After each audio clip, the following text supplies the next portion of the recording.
Testing Aquaman Power Wave here at Six Flags Over Texas. This is Six Flags Over Texas' newest ride, having opened March 11th, 2023. The water coaster sends riders straight up and down at 90 degrees and 63 miles an hour, creating a strong splashdown. The elevation reaches 150 feet with a track length of 2,100 feet made by Mack Rides. Here's the test seat. You have to get that to light green. Let's see how far down it has to go. That is hot.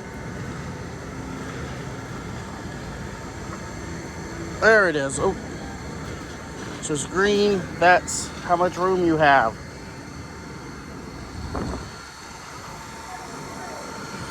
Now you have to hop up into this thing.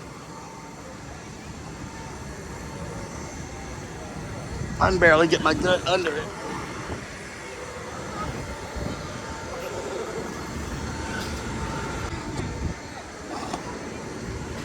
I don't think it's going to work. This is where it's at on me. There you go. Yep, it did not turn green. Aquaman fails the fat test.